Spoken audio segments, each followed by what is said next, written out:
Hujambo na karibu. Hii ni makala maalumu ambayo imemulika utekelezaji wa ilani ya Chama cha Mapinduzi CCM kata ya Utalingolo chini ya diwani Mheshimiwa Erasto Mpete ambaye pia ni mwenyekiti wa halmashauri ya mji wa Njombe. Kwanza lakini salamu na utangulizi. Kidumu Chama cha Mapinduzi, Jamhuri ya Muungano wa Tanzania.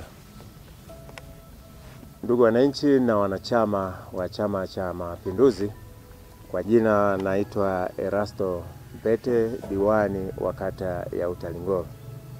Leo naomba kuwasilisha utekelezaji wa ilani ya Chama cha Mapinduzi katika kata yetu ya Utalingolo.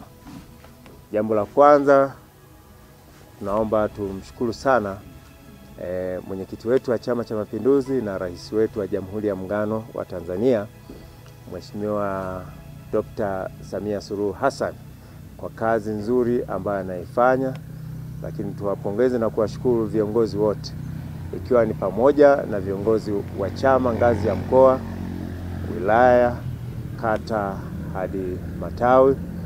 Lakini tumie nafasi hii kuwashukuru mkuu wa mkoa, mkuu wa wilaya, lakini tumshukuru pia Mheshimiwa mbunge wetu Deodatus Philipo Mwanyika kwa kazi nzuri ambazo zinafanyika na ushirikiano ambao umefanya hata kata yetu iweze kunufaika katika miradi mbalimbali. Katika kata yetu kwa kipindi hiki cha miaka mitano tumeweza kunufaika zaidi ya shilingi bilioni 3. Zaidi ya bilioni 3 zimekwenda kutekeleza miradi mbalimbali. Utekelezaji wa ilani ya Chama cha Mapinduzi inatekeleza vizuri. Ni vitu ambavyo tunajivunia kwenye kata yetu na ambavyo tayari tunapambaniana nayo. Ni kwamba cha kwanza, Mheshimiwa Samia Suluhu Hassan ametusaidia shule, vituo vya afya tunavyo. Pili, sekondari tunazo ambazo za kusoma watoto wetu, kupunguza umbali mrefu kutoka kata nyingine kwenda kata nyingine. Hivyo ndivyo tunavyojivunia. Barabara zimekaa vizuri, umeme kila mtaa unakwenda vizuri. Hatuna la kusema zaidi ya kusema asante. Tumwahidi miaka mitano tena, hatuna neno la kusema zaidi. Taifa letu nyumbani. Miradi hiyo imegusa sekta mbalimbali zikiwemo elimu, afya, nishati, barabara, michezo na kadhalika, huku ikipata usimamizi na uangalizi wa karibu wa diwani Erasto Mpete ambaye haswa ndio msimamizi wa shughuli zote za maendeleo katika kata hii ya Utalingolo. Lugha yetu, alama za tunu zetu. Karibu sana mtazamaji, tuipitie miradi hiyo mmoja baada ya mwingine, tukianza na sekta ya afya. Katika kata yetu ya Utalingolo tuna zahanati 3 na kituo cha afya kimoja kinachojulikana kituo cha afya Ihalula, na kuna zahanati ya Mfeleke, Utalingolo na Nole. Katika utoaji wa huduma, dawa, vifaa tiba pamoja na vitendanishi ni zaidi ya jumla ya milioni 423 ambazo tumenufaika kwa kipindi hiki cha miaka mitano. Lakini pamoja na hayo tumepata ambulance yenye thamani ya milioni 200, lakini kuna x-ray mashine katika kituo chetu cha afya, lakini tuna mashine ya kisasa kwa ajili ya huduma ya meno, huduma ya kinywa ambapo tayari imeshafika katika kituo chetu cha afya. Lakini pia tumeshapata standby generator kwa ajili ya umeme ukikatika ili kuweza kuwa na umeme wa mfululizo. Hata hivyo imetulazimu kufika zahanati zote na kituo cha afya ili kujionea hali ya upatikanaji wa huduma kuanzia zahanati ya Mfereke. Huyu ni muuguzi Elizabeth Dizombe. Upatikanaji wa huduma umekuwa ni mzuri tu. Tulikuwa na upungufu huko nyuma, upungufu kama vile vitanda cha examination bed kwa huduma ya mama mjamzito.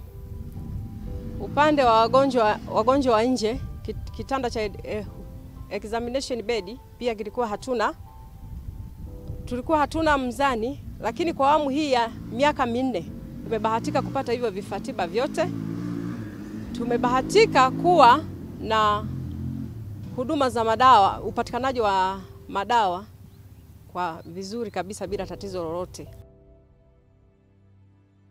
Tumeshuhudia pia ujenzi wa nyumba ya watumishi nyuma ya zahanati hii ya Mfereke, uwepo wa dawa na vitendanishi vyote muhimu, hali inayotoa uhakika wa matibabu kwa wakazi wa kijiji hiki. Upande wa upatikanaji wa dawa ilikuwa ni ngumu zaidi. Tulikuwa tunaomba dawa kwa kupitia makaratasi. Tunaomba kupitia makaratasi upeleke wilayani nako wakakague ndio ziende mbele. Lakini kwa sasa hivi mfumo umeweza kutuboreshia zaidi. Tunakokotoa sio wenyewe moja kwa moja kwenye mfumo. Na taarifa zinapitia tu kwa mfamasia wilaya, anathibitisha, ndipo zinaenda MSD moja kwa moja. Na tukishaomba tu ni mara moja, baada ya wiki mbili, wiki moja tayari tumeshaletewa dawa tulizokuwa tunazihitaji. Kutoka hapo ni hadi zahanati ya Utalingolo.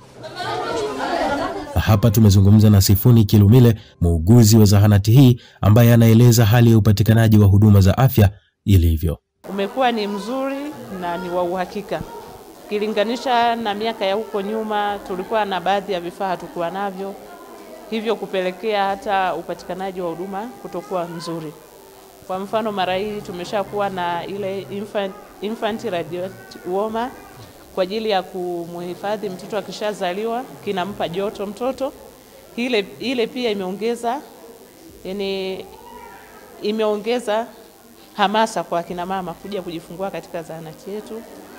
Pia tumepata kifaa cha kutakasia vifaa ambavyo tunavitumia katika kutoa huduma za afya hapa Utalingolo, ikiwepo mikasi hivyo. Katika zahanati hizi zote kuna miundombinu wezeshi yote ambayo inahitajika kwa ajili ya kutoa huduma, kwa maana ya umeme, maji na kadhalika. Kutoka hapo na sasa tutizame kituo cha afya Ihalula.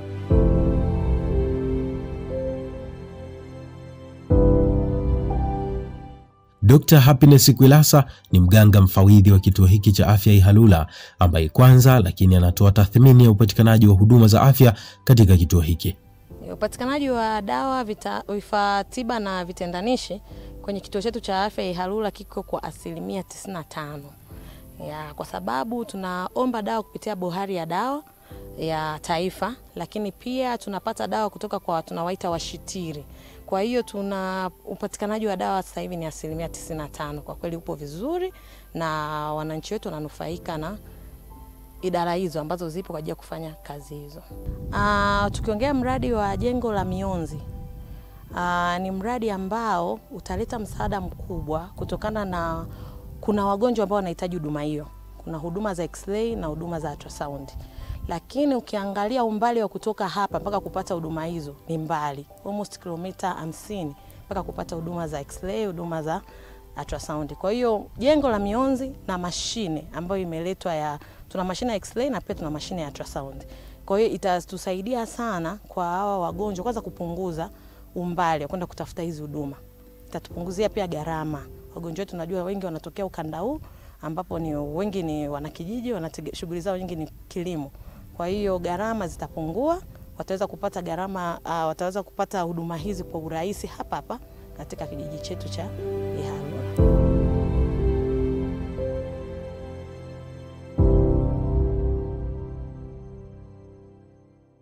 Ili kuimarisha zaidi utoaji wa huduma hapa, diwani kwa kushirikiana na serikali wameleta jenereta kubwa lenye uwezo wa kujiwasha lenyewe pindi tu umeme unapokatika, ili kuhakikisha hakuna kikwazo kitakachokatisha upatikanaji wa huduma za afya kwa saa 24 siku 7 za wiki.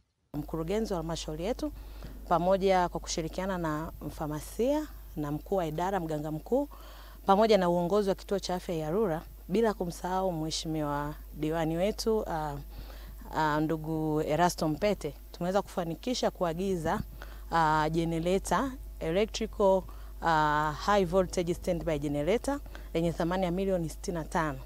Limeweza kufika kwa wakati, imebaki tu upandikizaji. Kwa hiyo generator hili likishapandikizwa, nadhani litatusaidia sana kwa kipindi ambacho umeme unakuwa unakatika au unakosekana, umeme wa TANESCO. Utatusaidia katika kufanya operation, lakini pia hata huduma zingine ambazo zinahitaji umeme kama huduma za maabara, na zenyewe zitakuwa zinafanyika bila kuwa na usumbufu wowote.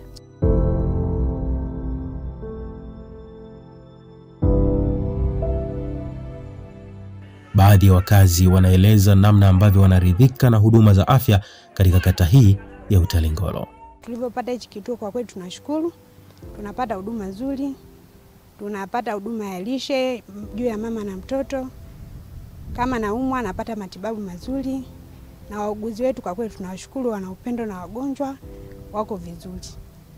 Na pia diwani wetu pamoja na mwenyekiti wa kijiji na mbunge pia tunawashukuru sana. Upo vizuri kwa maana kwamba tukianzia na huduma za manesi pia zipo vizuri. Wanajitahidi kwa kweli. Miongoni mwa mambo ya msingi na yanahesabika kama utamaduni hapa Utalingolo ni suala la usafi. Utamaduni ambao unatajwa kuwa na msaada mkubwa kudhibiti magonjwa ya mlipuko kama kipindupindu. Lakini je, wamewezaje kuishi utaratibu huu ambao maeneo mengine mengi nchini imeonekana kuwa ni kitendawili kisicho mji wa kupata jawabu? Hali ya usafi ilikuwa si nzuri kabisa, kwa sio kuridhisha kabisa. Ukipita mitaani huko, makopo yalikuwa yanazagazaga ovyo mitaani humo. Uchafu ulikuwa ovyo ovyo tu, lakini toka bwana Erasto Mpete ameingia madarakani kafanya kazi kubwa sana. Kahamasisha kupitia vikao mbalimbali vya kamati ya maendeleo ya kata. Tukajiwekea mikakati kwamba tunataka kuona Utalingolo inayong'ara, Utalingolo inayopendeza. Nchi yangu ni urithi wangu, zawadi ya pekee nitaitunza. Hakika kata hii inapendeza kwa muonekano. Kila kona unayokatiza unakutana na vizimba maalumu vilivyowekwa kwa ajili ya kukusanyia taka, huku sheria na kanuni za usafi ikiwa ndio nguzo muhimu haswa ya kusimamia usafi hapa Utalingolo. Tukiwa na kauli mbiu yetu, kata ya Utalingolo bila uchafu inawezekana. Tumeweza kuhamasisha kwenye taasisi, ofisi, nyumba za watu binafsi kuhakikisha kwamba wote wanakuwa na vyoo bora, vyoo venye masinki. Kwa ukitembelea kwenye taasisi zote, vilabu vyote vya vijiji vyetu vya ndani ya kata ya Utalingolo sasa hivi wanatumia vyoo bora. Lakini pamoja na haya, usafi wa mazingira, kwamba kata ya Utalingolo bila uchafu inawezekana, ni somo ambalo limeingia vizuri kwa wananchi, na kwamba mazingira yetu ya vijiji vyote vya kata ya Utalingolo ni masafi. Kila mmoja anatimiza wajibu wake. Akiwa na takataka, mtu amekunywa maji, kopo halitupi au takataka hatupi mahali popote. Tumeweka utamaduni, kila mlango wa biashara lazima uwe na dustbin, na kila taasisi lazima iwe na chombo cha kuwekea taka. Lakini ni kata ya Utalingolo pekee ambayo imekuja na ubunifu mkubwa wa kutumia mifuko ya plastiki kama dustbin, ambayo imekuwa ikisaidia kila mahali, kwenye mikusanyiko, kwenye misiba inawekwa ile mifuko kwa maana ya dustbin. Wananchi wa kata ya Utalingolo, mimi nitumie nafasi hiyo kuwapongeza sana, kwa sababu ni somo ambalo lilikuwa gumu sana huko nyuma, watu wengine hawakuelewa, lakini sasa wote wananeemeka na wanafurahia. Na nifurahi kusema jambo hili sasa liko mioyoni mwa watu na linaendelea. Na niseme kwa namna moja au nyingine, magonjwa yale ambukizi yanayohusiana na matumbo, kuhara, yamepungua kwa kiasi kubwa kutokana na swala zima hili la usafi na mazingira na kutumia vyoo bora. Tuweke kando mambo ya usafi na sasa tutupie jicho sekta ya elimu. Jumla ya shilingi milioni 955.2 zimetekeleza miradi mbalimbali katika sekta ya elimu msingi na sekondari hapa Utalingolo kwa kipindi cha miaka 5, kama anavyobainisha afisa elimu kata Otilia Mahai. Kipindi hiki tumeweza kupata madarasa, vyumba vingi vya madarasa katika shule za msingi Mfereke, lakini shule ya msingi ya Lula, na pia kuna ukarabati ulifanyika shule ya msingi Utalingolo na pia shule ya msingi Nole. Kwa naweza nikasema kwa shule zote 4 za msingi tumefaidika kupitia miundombinu mbalimbali, ikiwemo vyoo, matundu ya vyoo pamoja na vyumba vya madarasa. Lakini pia kwa hapa sekondari kwa kipindi hiki tumeweza kufaidika kwa miundombinu mbalimbali, ikiwemo maabara 3 ambayo ni maabara ya kemia, fizikia pamoja na biolojia. Lakini vyumba vya madarasa, tumepata vyumba vingi vya madarasa, matundu ya vyoo, serikali imeweza kutujengea hosteli 3, lakini pamoja na nyumba ya mwalimu ambayo ipo hatua ya uendelezaji ya umaliziaji. Pia kuna bwalo ambalo linaendelea kujengwa hapo. Kutekelezwa kwa miradi hiyo kumetajwa kuleta mapinduzi makubwa katika sekta ya elimu hapa Utalingolo, kama wanavyobainisha baadhi ya wazazi na walimu. Watoto wetu tulivyoanza kielimu walikuwa chini sana, lakini kwa sasa hivi na miundombinu imebadilika. Saa hizi na umeme hapa shuleni tumeletewa. Saa hizi tunaona hata wanafunzi angalau wanajitahidi, wanapanda. Hapo awali kwa kweli majengo haya tulioanza nayo kwanza ilikuwa na matofali mabichi, lakini na sura na muonekano kawa inaonekana sio nzuri, lakini kwa hali ya majengo ya saa hizi hata mwenyewe unavyoyaona hivi yako tofauti. Awamu ya kwanza tulipata fedha milioni 31 tukamalizia jengo walioanza wananchi. Awamu ya pili tukapata milioni 50 tukajenga madarasa 2. Mara ya kwanza shule yetu ilikuwa chakavu sana, lakini kwa sasa hali ya miundombinu imekuwa nzuri. Tunashukuru sana serikali. Kwanza darasa tu kuwa safi ni kivutio kwa mwanafunzi, na pia linaleta uchangamfu kwa mwanafunzi kuona sehemu anayojifunzia ni nzuri na ni sehemu ambayo inampa chachu ya kuendelea zaidi kujifunza, tofauti na madarasa ya zamani yalivyokuwa. Lakini pia vyoo ukiviangalia ni vyoo vya kisasa, huwezi ukafananisha na zamani ilivyokuwa. Kinachoelezwa hapa kinaakisi pia mambo makubwa yaliyofanyika hapa shule ya sekondari ya wavulana ya Utalingolo.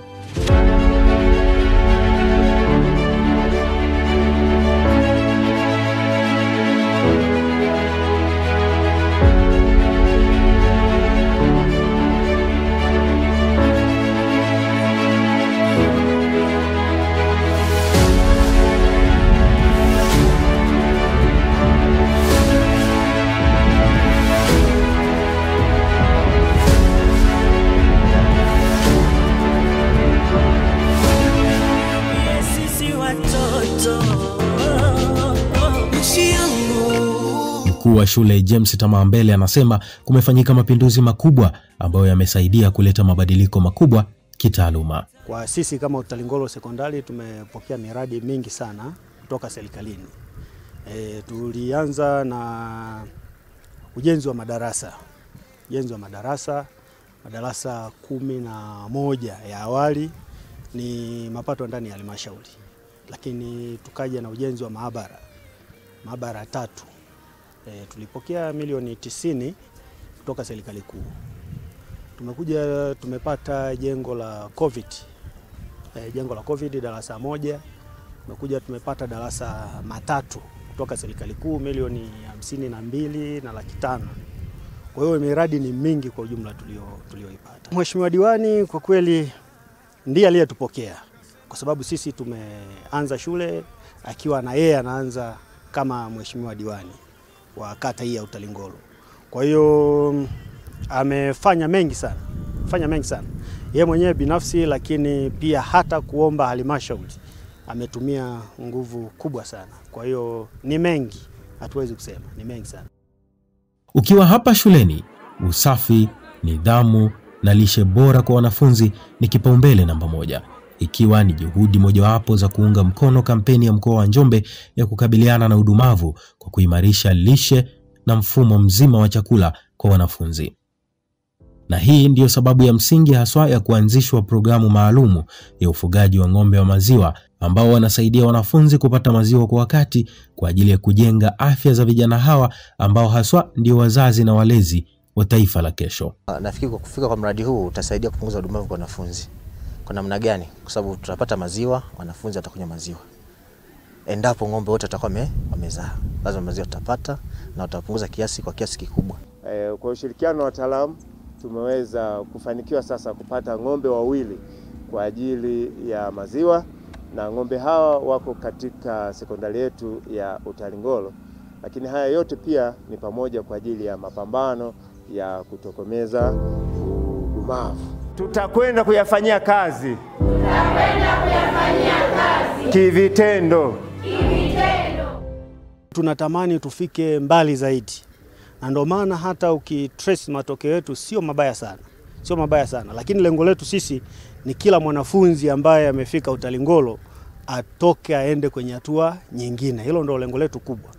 Kwa hivyo tuna project kwamba tuwe na matokeo ya Division 1 na Division 2 kwa sehemu kubwa sana. Afisa elimu kata anasema kando na yote yaliyofanyika, lakini bado wameweka mikakati maalumu ya kuhakikisha sekta ya elimu Utalingolo inaendelea kufanya vizuri kwa kushirikiana na uongozi wa shule zote za kata. Mheshimiwa Diwani alivyoingia madarakani, kuna kitu kizuri ambacho walikianzisha kwenye kata yetu, ambayo ni tathmini ya elimu kikata.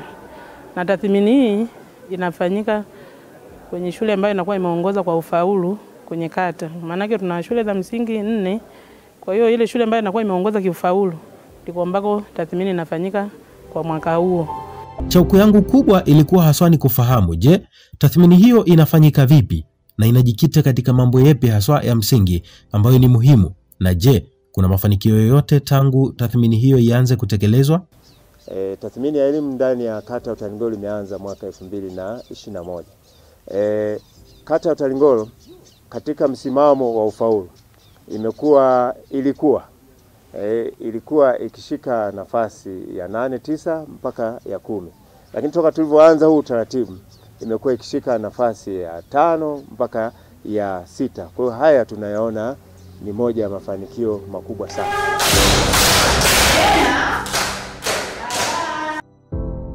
Vitu ambavyo tumekuwa tukivigusia katika hiyo tathmini, la kwanza kubwa ni ushirikiano wa mafiga matatu ili kufanikisha ufaulu kwa watoto.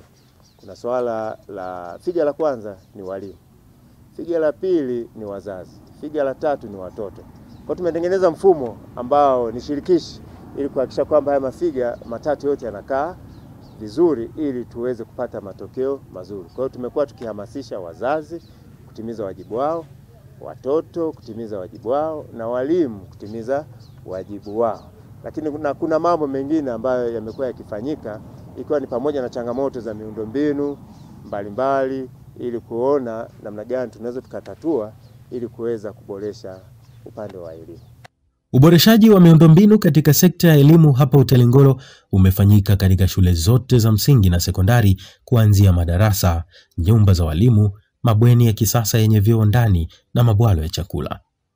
Hata hivyo, bado uboreshaji unaendelea, hususan katika shule zote kongwe ili kuwezesha wanafunzi kusoma wakiwa katika mazingira safi na salama. Katika kata yetu ya Utalingolo tulitenga eneo na ambalo lilipitishwa kwa ajili ya chuo kikuu tawi la Njombe, chuo kikuu cha UDOM tawi la Njombe, katika maana eneo hilo litatumika kwa ajili ya mafunzo kivitendo. Kwa wanakata ya Utalingolo na sisi si muda mrefu tunakuja kunufaika kutokana na hiki chuo kikuu cha UDOM tawi la Njombe.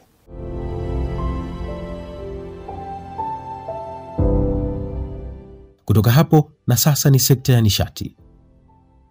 Mpaka hivi sasa tunapoiangalia makala hii, vijiji vyote vya Utalingolo vina umeme na vitongoji takriban 6 tu ndio ambavyo vimesalia kupata umeme kati ya vitongoji 20. Ikumbukwe, kabla ya kuchaguliwa diwani Erasto Mpete, kata hii ilikuwa na kijiji kimoja tu kilichokuwa na umeme, ambacho ni kijiji cha Ihalula. Ni kijiji kimoja tu kilichokuwa na umeme ambacho kilikuwa ni kijiji cha Ihalula. Lakini mpaka sasa vijiji vyote tayari vina umeme na ni vitongoji 14 kati ya vitongoji 20 vyote tayari vina umeme. Kwa vitongoji 6 bado havijapata umeme, lakini tunaipongeza na kuishukuru sana serikali ya Jamhuri ya Muungano wa Tanzania kwa sababu mpango uliopo sasa hivi ni kuhakikisha kwamba inakamilisha vitongoji vyote lazima viwe na umeme. Manufaa ya umeme kufika vijijini imeweza kurahisisha kupunguza gharama, ambapo zamani shughuli mbalimbali zilizohitajika kwa ajili ya umeme ilikuwa inatakiwa watu wasafiri kutoka Utalingolo kwenda Njombe mjini au kutoka Utalingolo kwenda Uwemba. Kwa sasa muda na gharama ya usafiri imepungua, lakini pia huduma zile sasa zinapopatikana kijijini, kwa mfano utengenezaji wa furniture mbalimbali sasa hivi zinafanyika kijijini, kwa hata gharama imekuwa ni nafuu. Kwa hiyo tunaipongeza sana serikali ya Jamhuri ya Muungano wa Tanzania chini ya Chama cha Mapinduzi. Katika taasisi za huduma za kijamii, kufika kwa umeme kumeleta nafuu kubwa na kurahisisha huduma kuweza kutolewa saa 24. Huko awali hatukuwa na umeme, tulikuwa tunategemea umeme kutoka kwenye sola, ambao sola ilikuwa sio umeme wake sio uhakika. Kwa mfano ikitokea siku hakuna jua, kwa tunakuwa na giza katika zahanati yetu. Hivyo inakuwa inaathiri utendaji kazi katika zahanati yetu, lakini mara hii tunashukuru kwamba tumeweza kwa zaidi ya 85% jengo letu limekuwa lina umeme karibia kila chumba, ambazo hizo huduma za umeme zimeweza kusaidia hata kutunza chanjo. Tumekuwa tuna jokofu letu katika zahanati ambalo lilikuwa linatumia gesi, lakini mara baada ya kupata umeme inakuwa inatusaidia sisi kuwa na gharama ndogo. Na tulikuwa tunalalamika umeme hatupata, lakini toka ameingia diwani Erasto Mpete, bunge Deo Mwanyika, kwa kweli wametupigania sana. Huduma tulizokuwa tunapata mjini sasa tunapata hapa Mfeleke. Kwa mfano kuunga jembe katika unabidi ukaunge mjini. Sasa hizi tunaunga hapa Mfeleke. Na vitu vingine vingi tunafanya hapa Mfeleke. Kwa hiyo mimi nimshukuru sana Mheshimiwa Rais, nimshukuru Mheshimiwa Deo Mwanyika na diwani wetu Erasto Mpete, kwa sababu hivi vitu kama ukiona vinafanyika ujue lazima, yani kama sisi tumelia, kuna mtu aliyesikiliza kilio akapeleka kilio chetu akapeleka mpaka kimefika kufanywa hizi shughuli. Umeme sasa unapatikana muda wote hapa Utalingolo na ni vitongoji vichache tu ambavyo vimesalia. Hata hivyo, serikali iko mbioni kuvifikishia huduma hiyo mara moja ili kuhakikisha vitongoji vyote kata ya Utalingolo vina umeme. Tuweke kando umeme na sasa tuangalie sekta ya maendeleo ya jamii. Ili kuhakikisha wakazi wa Utalingolo wanastawi kiuchumi, halmashauri kupitia mikopo ya 10% chini ya usimamizi wa mkurugenzi pamoja na mwenyekiti wa halmashauri hiyo Erasto Mpete imewezesha jumla ya vikundi 25 vya wanawake, vijana na watu wenye ulemavu kwa kuwapa mkopo wa jumla ya shilingi milioni 257,600,060. Kwa kipindi hiki cha miaka mitano, jumla ya zaidi ya milioni 257 zimeweza kutolewa kwa vikundi mbalimbali, kwa maana vikundi vya kina mama, vijana na wenye ulemavu. Pamoja na hayo, shughuli mbalimbali zimeweza kufanyika kutokana na manufaa ya vikundi kunufaika kwa hizi fedha. Shughuli mbalimbali za kiuchumi, kwa maana vijana, wenye ulemavu na akina mama wameweza kufanya katika kuchangia pato la taifa. Huwa tunapita kutembelea kwenye miradi yao, kukagua miradi yao jinsi wanavyoendelea, tukishirikiana na kamati ya mikopo ya kata. Kwa hiyo tunapita, tunakagua maendeleo yao, na hii inasaidia kuweza kufanya marejesho kwa wakati. Kwa kweli miradi yao ni mizuri kwa huko awali, manake vingi vinajishughulisha na kilimo kama ninavyosema. Kwa hiyo wakipata ile mikopo inawasaidia kwenye kununua pembejeo, pia kufanya kilimo bora chenye tija. Kati ya vikundi hivyo tayari vikundi zaidi ya 20 vinatajwa kurejesha mikopo yao yote na vingine vinaendelea na utaratibu wa marejesho ili fedha hizo ziweze kusaidia wengine. Miongoni mwa vikundi tulivyovitembelea ni kikundi hiki cha kina mama wanaojishughulisha na shughuli za upishi na usambazaji wa chakula. Tumefanya manunuzi na saizi tayari tumeanza kunufaika kwa kupitia huo mkopo. Maisha ya kwetu sisi sasa hivi yamekuwa nafuu. Kwa sasa kwa sababu mikopo ya mwanzoni tulikuwa tunachukua ilikuwa na riba kubwa sana. Kwa hiyo yani hela ile ambayo tulikuwa tunachukua ilikuwa naishia tu kwa kulipa mikopo. Lakini kwa hii ambayo haina riba, yani inatunufaisha kwa sababu haina riba kwanza, kitu tunachokipata ni chetu. Diwani wa kata ya Utalingolo anatajwa kuwa chachu kwa sehemu kubwa katika kuwahamasisha wakazi wa Utalingolo kujiunga katika vikundi ili waweze kunufaika na mikopo ya 10%. Naam, asante. Na sasa tutupie jicho sekta ya michezo. Michezo imetajwa kuwa chachu kubwa sana ya kuhamasisha maendeleo katika kata hii ya Utalingolo kutokana na hamasa kubwa ambayo wakazi wa Utalingolo wameipata kufuatia ligi maalumu iliyoanzishwa na diwani wa kata hii iliyolenga haswa kuibua, kuinua na kuvilea vipaji vilivyoko katika michezo kwa wakazi wa kata hii ya Utalingolo. Ligi hii imekuwa ikishirikisha vijana. Kwa hiyo vijana tumeunganisha kuwa kitu kimoja na tumeweza kufanikisha kuunganisha kata pia kupitia michezo, na vijana wameweza kunufaika. Kila awamu ya ligi inapoanza kumekuwa na hamasa tofauti kuhakikisha vijana wajikite kwenye uchumi, vijana wajikite katika uzalishaji kwa faida ya taifa letu. Na kuna manufaa kadhaa ambayo wameyapata vijana. Kuna msimu ambao tumeanzisha ligi na kuhamasisha ushindani katika uanzishaji wa zao la parachichi. Kwa hiyo tunavyoongea hivi leo kuna vijana tayari wananufaika kutokana na Mpete Diwani Cup. Sasa wamekaa kiuchumi, wanazalisha parachichi za kutosha kutokana na hii ligi ambayo tumeibuni katika kata yetu ya Utalingolo. Kijana Gustav Pius Mtitu ni miongoni mwa wachezaji na mkazi wa Utalingolo ambaye anakiri kwamba michezo imekuwa sehemu ya sekta muhimu ambayo imemgusa moja kwa moja katika maisha yake kupitia kipaji alichonacho. Ambacho nimenufaika sana mimi ni kucheza mpira kupitia ligi lake, sawa. Baada hapo tukapewa ofa ya kuchimba mashimo, kila mchezaji mashimo 50 ili apate parachichi. Ndio mimi nikawa mtu wa kwanza. Na nifanyeje? Nilikuwa na simu moja kubwa, nikauza siku hiyo simu. Nipata wafanyakazi wa kuchimba mashimo. Nikawa mtu wa kwanza, nikachimba mashimo 50, nikapata mshahara parachichi. Mwaka jana nilichuma tray kama 4 hivi. Nipata nufaa, lakini mwaka ndio yamezaa zaidi. Najua kupitia hivyo hizo parachichi 50 naenda kufaidi kadri siku zinavyozidi kwenda, na nyezi zinaanza kuzaa zaidi, na nyinyi napata kipato zaidi mbele unakoenda. Na nitakuwa kumbukumbu kwenye maisha yangu. Haya sasa.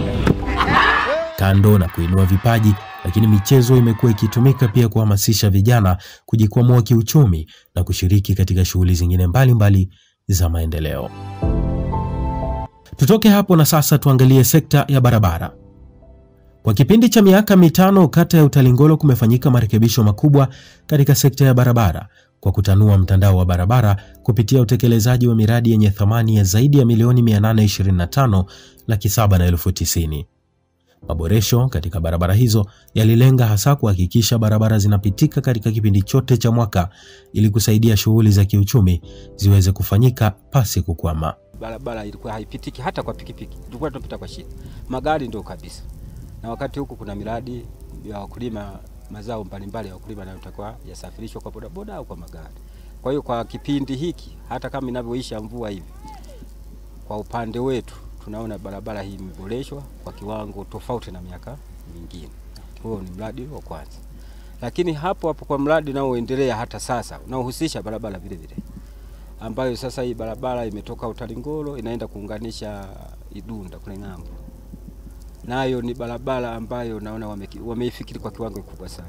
Na kama watafanikiwa kuiboresha vizuri, kwa maana ya huko imepita kwa eneo kubwa, imepita kwenye mashamba ya watu, kama itaboreshwa mitaru na isilete changamoto kwa masuala ya maji, ni barabara ambayo inatuunganisha kati ya kijiji kingine na kijiji hiki kwa uwepesi. Lakini pia licha ya kijiji hiki, huko kuna huduma za jamii ambazo zipo kwenye kijiji hicho ambacho inaelekea hiyo barabara, ambayo kuna hospitali ya mkoa, lakini pia kuna hospitali ile ya Ikonda.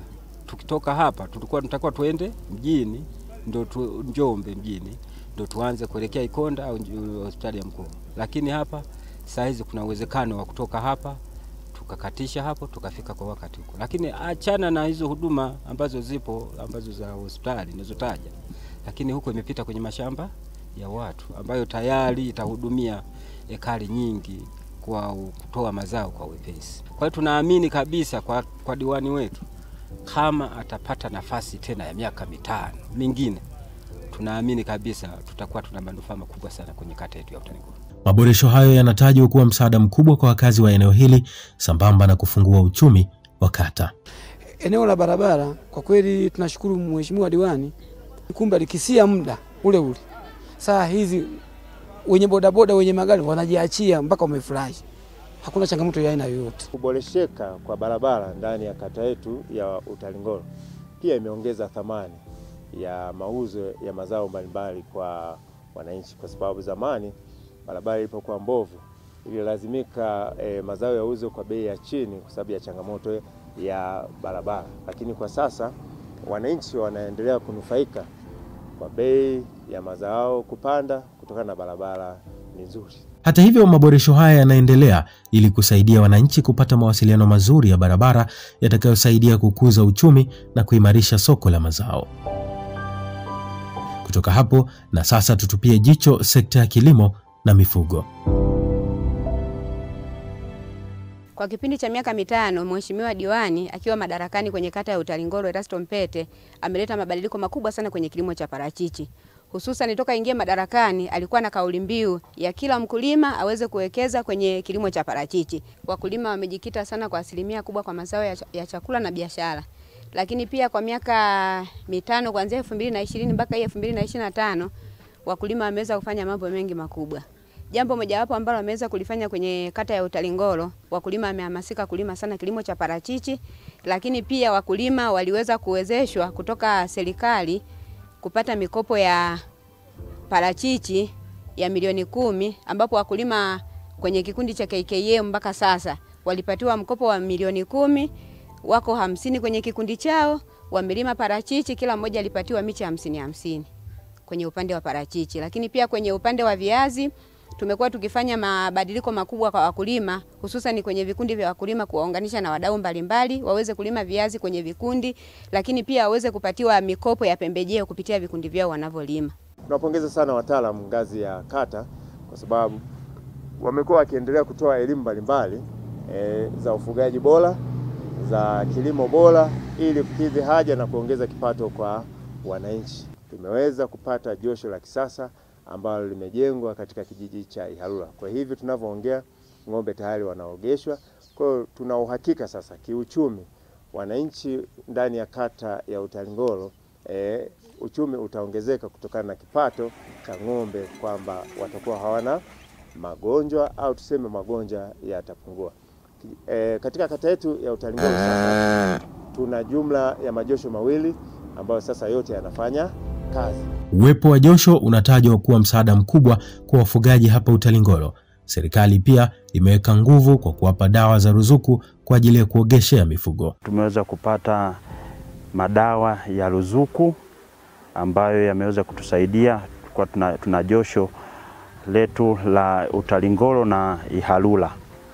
Kwa kupewa dawa za ruzuku zimeweza kusaidia kupunguza makali na gharama kwa huyu mfugaji anavyoenda kuleta mifugo joshoni, hivyo bei inakuwa ni pungufu. Kwa hiyo ni moja ya mafanikio ambayo tunajivunia. Ujenzi huo wa josho sisi umekuwa na mafanikio makubwa kwa sababu tumeweza kuogesha mifugo yetu ndani ya kijiji, lakini pia tumeweza kusaidia kwa vijiji vinavyotuzunguka kama kijiji cha Kisilo na sehemu fulani ya kijiji cha Kiaula, maeneo fulani ya Mgola. Wale wote wamekuwa wakileta mifugo yao kwenye josho letu ili ambalo limeanzishwa, ni josho jipya ambalo tumezindua na uzinduzi rasmi au ugeshaji rasmi umeanza mwezi wa 2. Tulipata wasaa wa kukutana na wenye viti wa vijiji vyote vya kata hii ya Utalingolo, na kwa heshima yao walipata nafasi ya kuelezea namna ambavyo miradi iliyotekelezwa katika vijiji vyao imekuwa na manufaa kwa jamii. Kwanza nianze kushukuru serikali ya Mama Samia. Kimsingi kuna miradi kama 3 ambayo ilikuwa ni kipaumbele chetu. Cha kwanza tulikuwa tuna changamoto na darasa la awali. Kimsingi limejengwa kwa wakati na limeweza kuisha na sasa watoto wanatumia. Jambo la pili, kwenye upande wa elimu hivyo tulikuwa na changamoto ya choo cha wanafunzi. Tulikuwa tuna vyoo ambavyo kimsingi ni vya zamani, lakini kwa sasa tumebadilisha, tumetoa vyoo vya kisasa ambavyo vinatumia maji, watoto wanaenda kufurahia vyoo vya kisasa. Hatimaye wanaondokana na magonjwa mbalimbali. Barabara nzuri sababu kwa mwaka huu haijasumbua kabisa. Mwaka huu tulipata kilomita 9 za changalawe kwa ajili ya kokoto. Nayo najua ni kilio cha mheshimiwa diwani, mbunge na halmashauri pia inatekeleza, kwa sababu haya maeneo ni mengi yanayotakiwa kutekelezwa hii miradi. Lakini kama hakuna mtu anayewa-support, na utakuta miradi imeenda sehemu nyingine. Kwa hiyo mimi nimshukuru sana Mheshimiwa Erasto Mpete, nimshukuru sana Deo Mwanyika pia na rais. Kwa kweli utekelezaji wao kwa miaka hii 5 nimeona. Kulikuwa kuna ujenzi wa chuo cha wavulana ambacho kina matundu 10. Pia ukawa na mradi wa ukarabati wa madarasa 7 pamoja na ofisi 2. Lakini pia ukawa kuna mradi wa ukarabati wa ofisi ya utawala na wenyewe umefanyika. Alafu pia kuna mradi ambao ulikuwa wa nyumba ya waganga 2 in 1 ambayo kwa sasa ipo kwenye hatua ya renta. Ni mradi ambayo imekamilika kwa msimu wa miaka 5. Ni urithi wangu. Kando na fedha kutoka serikali kuu ambazo zililetwa kwa ajili ya kutekeleza miradi katika vijiji hivi, michango ya wananchi na fedha kutoka halmashauri, vile kumekuwa na nguvu kubwa kutoka kwenye mfuko binafsi wa diwani wa kata hii Erasto Mpete, ambaye kila kijiji alihakikisha anatoa fedha kwa ajili ya kuongeza nguvu ya kukamilisha miradi iliyotekelezwa. Tumefanya kazi nzuri. Tuna jengo la awali pale limejengwa, tayari limekarabatiwa. Tayari pale nitaka watoto waingie. Halafu vile tumejenga Kingengolero pale. Vyumba 2, menake. Watu tayari wanahusika pale. Korofi. Tayari hii miaka 5 umeme tayari tunauona. Kila kijiji nimejaribu kugusa kila mahali, kuchangia kiasi chochote kile ili angalau kuweza kusukuma maendeleo ndani ya kata yetu. Kwa hiyo ni jumla zaidi ya milioni 10 kutoka mfuko binafsi wa diwani umetumika katika kuchangia au kuchagiza maendeleo ndani ya vijiji vyetu vya kata Utalingolo. Kila kijiji tukianza Mfeleke, Utalingolo, Ihalula kwa maana ya Nole, kila mahali nimeweza kushiriki pamoja na wananchi kuchangia shughuli mbalimbali za kimaendeleo. Chama cha Mapinduzi kupitia kwa mwenyekiti wa kata hii Benigius Myonga anasema hakika wameridhishwa na utekelezaji wa ilani kufuatia usimamizi mzuri wa miradi ambayo imetekelezwa katika kata hii. Kwa haya ambayo ameyafanya, tunasema miaka 5 tena wa kata yetu, na hasa Mpete tena narudia kwa kuiwakilisha kata kwenda kuisemea mbele na kunifanikishia masuala kama haya. Tunasema naye ni miaka 5 tena mbele. Ama hakika ilani ya Chama cha Mapinduzi imetekelezwa na ikatekelezeka.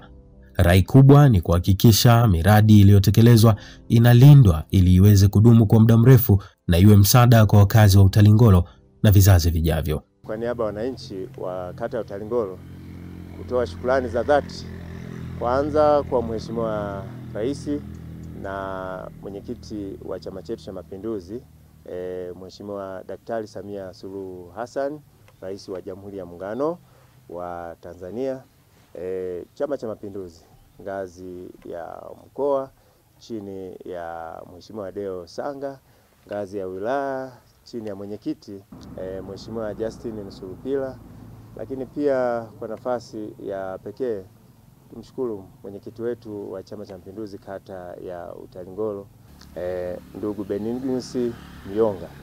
Lakini niwashukuru pia viongozi wa matawi, wenye viti na kamati za siasa zote za matawi. Nafasi nyingine ya shukrani, napenda tutumie nafasi kwa niaba ya wananchi wa kata ya Utalingolo kumshukuru Mheshimiwa mkuu wa mkoa, mkuu wa wilaya, Mheshimiwa bunge wetu Deodatus Filipo Mwanyika. Nadhani sote tunashuhudia amekuwa akifanya kazi nyingi na ni mpiganaji haswa, na hasa pengine sisi kata ya Utalingolo pia tumenufaika kutokana na jitihada zake. Lakini tumie nafasi hii kuwashukuru sana waheshimiwa madiwani kwa maana baraza la madiwani halmashauri ya mji wa Njombe kwa ushirikiano wao mkubwa ambao wanaonyesha dhidi ya kata zote za halmashauri ya mji wa Njombe. Ushirikiano wao umeleta tija na mafanikio haya tunayoona. Lakini tumie nafasi hii kumshukuru mkurugenzi na timu yake yote, wakuu wa idara vitengo na wengine wote ndani ya halmashauri kwa utendaji wao wa kazi mzuri. Bila kuacha wataalamu na viongozi wote ngazi ya kata ya Utalingolo, kwa kuwa tumeshirikiana bega kwa bega kwa haya yote ambayo tunayaona ni ushirikiano ambao umetukuka kutokana na viongozi na wataalamu ngazi ya kata. Lakini tumia nafasi hii kuwashukuru pia viongozi ngazi ya kijiji, vitongoji hadi mabalozi. Mabalozi ndio wamekuwa na msingi mkubwa sana na chachu ya mafanikio haya yote tunayoona ndani ya kata ya Utalingolo. Tusiwaache wananchi, na wana nafasi kubwa sana, wamekuwa wakichangia michango ya hali na mali, michango ya fedha, michango ya kujitolea katika shughuli za maendeleo katika kata yetu ya Utalingolo na vijiji vyote. Lakini tumie nafasi hii kushukuru taasisi zote zisizo za kiserikali na za kiserikali bila kuzitaja, wote kwa ushirikiano mzuri ambao wameufanya katika kipindi cha miaka mitano. Katika taasisi zisizo za kiserikali, niwashukuru sana viongozi wa dini, madhehebu yote ndani ya kata ya Utalingolo. Bila kuacha na kuwashukuru sana wadau wa kata ya Utalingolo. Wadau mbalimbali wamekuwa wakifanya shughuli mbalimbali. Kwa hiyo kwa niaba ya wananchi wa kata ya Utalingolo tunawashukuru wadau wote ambao wamechagiza na wamechangia maendeleo ndani ya kata yetu ya Utalingolo. Nitumia nafasi hii kumshukuru sana mke wangu pamoja na familia yangu yote kwa ujumla, kwa sababu wameshirikiana na mimi katika muda mwingi ambao nimekuwa nikitumikia jamii katika kuleta maendeleo ya kata ya Utalingolo. Kwa muda mwingi nimeutumia kwenye shughuli za maendeleo na kuiacha familia, na wakati mwingine wamekuwa wavumilivu kwa kila jambo ambalo ninalifanya ili kuhakikisha kwamba maendeleo yanapatikana. Utalingolo mpya, fikra mpya, twende pamoja. Basi ushirikiano huu ambao umechagizwa na hii kauli mbiu ndio matokeo haya ambayo tumeyaona ndani ya kata yetu. Mtazamaji, hadi kufikia hapo hatuna budi kuweka ukomo. Asante kwa kufuatilia makala hii ambayo iliangazia utekelezaji wa ilani ya Chama cha Mapinduzi kata ya Utalingolo katika kipindi cha miaka mitano. Kidumu Chama cha Mapinduzi. Tasimama na mama, tasimama na mama, nani kama Samia, nani kama mama, wote tusimame na Samia, tusimame na mama, naomba wasamehe Raisi wangu mama Samia, kwa wale walioamini nchi itakuelemea. Kumbe hakuna nchi mepata na wendo lusubiriwa. Mwenye kima mama Samia wendo lusubiriwa. Umesema nchi yetu siwe kama kisiwa, ukafanya royo tu wakote tuna